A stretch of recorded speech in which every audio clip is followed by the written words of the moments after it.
Hello Brigadiers and Brigadettes, this is your captain speaking. Welcome to my channel, now let's jump into some hockey content. Hello everybody, happy Saturday, and this is going to be one of our 2 playoff preview videos today, so watch them please, and subscribe if you are new, give it a thumbs up if you enjoy this video, and before we start, bet you're wondering why I'm wearing this, recording at night, and my apartment's cold and it's like 30 degrees where I live, so, no problem there. We're not even going to go into that. I can't start there. So anyway, we will be talking, as you can see, about the New York Islanders versus the Pittsburgh Penguins. So let's just jump into it. Now, these two teams play 2 totally different styles of hockey, but they ended up with relatively similar results in the sense that they had a successful season. For the Islanders, another good year. And this is actually their 3rd straight playoff appearance, and they won 2 rounds or they've won multiple rounds. They've won a round in each of the past 2 seasons. I was getting there, you knew what I meant. And then maybe they could make this the 3rd straight year. For the Penguins, age is just a number as they, again, prove people like me wrong. And who cares? Because they can just keep doing whatever they want. And they've won their division. And it might be one of their more impressive ones because I wasn't sure that they were going to. And it was a tough division. And they look to get revenge on the Islanders after the crazy 2019 first round sweep. And let's get into the storylines for this series because I think personally it's going to be really, really fun hockey. Maybe for me, not so much for people that don't like how the Islanders play. Now the big one is going to be how in the world are the Islanders going to stop this high-powered Penguins offense?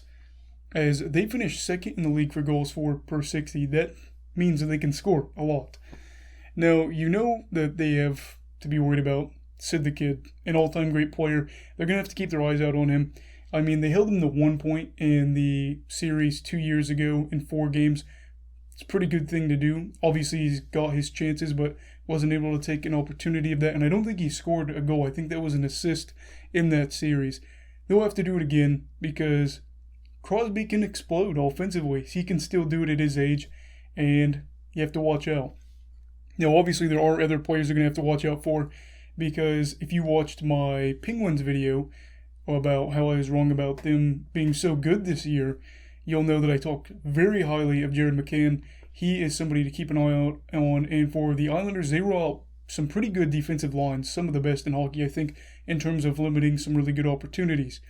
But McCann, the 3rd-line guy, sometimes plays on the 2nd line, I think. Usually a 3rd-line guy can score a lot of points in a limited amount of minutes. He's going to be a big name, I think, in this series to see if he can score against the Islanders' lines. And then, of course, getting somebody like that to take the pressure off of guys like Crosby, Malkin, and Gensel would be huge. Obviously, they've got a lot of scoring depth. And, of course, they got Letang, so we'll see how that goes there. Now, luckily for the Islanders, they are probably one of the best teams to match up against the Penguins in the playoffs. They are a very good defensive team, and while they do give up a decent amount of scoring chances, they are not high-danger chances by any means. They are not afraid to just let you shoot away, but to the outside and up in the high slot. So that'll be something to keep an eye on, too. As the Penguins have had a hard time getting into the slot, especially the low slot this year, 5-on-5 especially.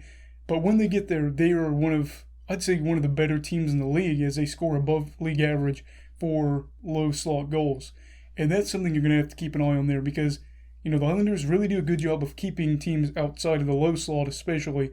So, the Penguins are really good at taking good opportunities out of the chances they get with that. That'll be huge to see that there. But, overall, if the Islanders keep shots to the outside, up in the high slot, I'm sure they try to fix that a little bit because you got to worry about the tank too, but worry about that and just play their gritty hockey, but their good, sound defensive hockey. They're probably going to be all right. Just do what you've been doing all year and, don't let the Penguins get down low. That's the basis of it here. Now let's talk about the goalies for this series. It's going to be really, really interesting to see how this goes. You've got Semyon Varlamov, who had an amazing year, actually led the league in goal saves against average. And, of course, he has an amazing team surrounding him. They play gritty, sound defensive hockey, like we've said. Varlamov, he gives me a lot of confidence. Got a lot of experience, I'd say, in the playoffs, 46 games actually in his career. And this is like where it gets really tough with the goaltending, which makes it so hard to pick who I think will win this series. Now, the Penguins, they'll be rolling out Jari, and he doesn't really have any playoff experience. He's got one game against the Canadiens in the qualifying round, and he played well in that, but he only faced 21 shots. Now, I don't know if those were a bunch of high-danger chances, but it being Montreal, probably not, especially last year, and that worries me. I like the Pens' blue line, and I think that's going to be a key part of this year. And I think they'll be either the thing that helps him succeed or fail. And I think a big part of this is he's kind of streaky. It seems like he needs to get his footing underneath him. And without the playoff experience, it does concern me. But we're just going to have to watch how that goes there. And we're going to have to keep an eye on that because I think that could be major, probably within the first game or two. And then this leads to the final question I wanted to talk about here, and that is whether or not the Islanders can even score enough goals, even if they limit Pittsburgh's opportunities. We know guys like Barzal and Barzell, I always screw it up, but you get the point, and JPG, those two are playoff guys. These are the guys that are franchise guys. You expect them to perform in the playoffs. If you're a franchise player, you perform. And if you don't, there's a problem. But I expect them to perform. Also, there's other players we could talk about, but I have 3 players in mind that I really wanted to focus on for this series that I'm not going to say it's make it or break it, but if they can score some goals, it could be huge. Now, the first one is Anthony Beauvillier, and he's 23. His contract ends after this year. He is an RFA, I believe, after this. But here's the thing. You're a good young player. I think Anthony Beauvillier is a really good young player. I think he's underrated because he's on the Islanders.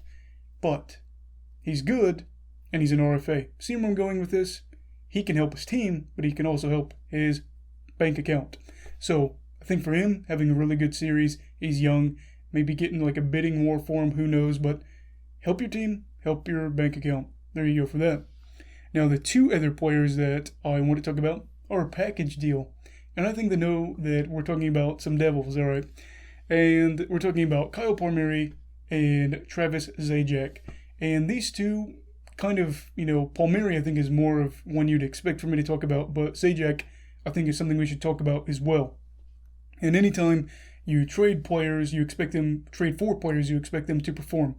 Not really been the case for either one of these players offensively.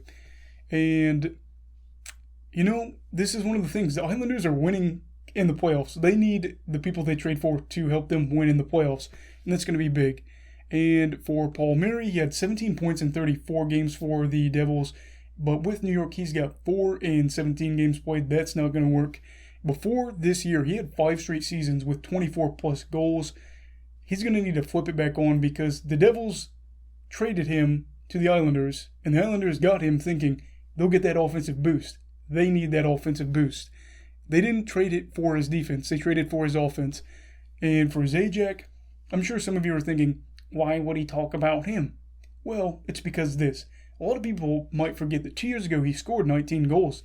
And he's got 2 20-goal seasons in his career. He's a guy that would score about 15 goals per season. And I'm not saying to expect that to be, huge here, but he had 18 points in 33 games with the Devils, and he had 2 points now with the Islanders in 13 games. If he could just get some of that offensive production back and give them some key playoff goals, that's going to be huge because they could use some secondary scoring. I'm not exactly sure how this is all going to work out for the Islanders, but I think it's going to be interesting, that's for sure.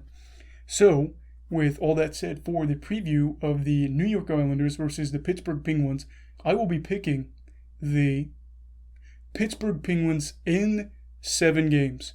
Now, I want to say that I really want the Islanders to win this series, but I worry about what Pittsburgh's offense can do, and I think the Islanders are going to give them everything, the whole kitchen sink, the whole 9 yards, everything.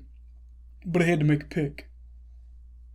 I have been burned too many times by the Penguins. I cannot be burned again. They'll burn me anyway and just let the Islanders win, but I'd be okay with that. So, Islanders, prove me wrong, please. Pittsburgh, if you win, congratulations on another series that you won.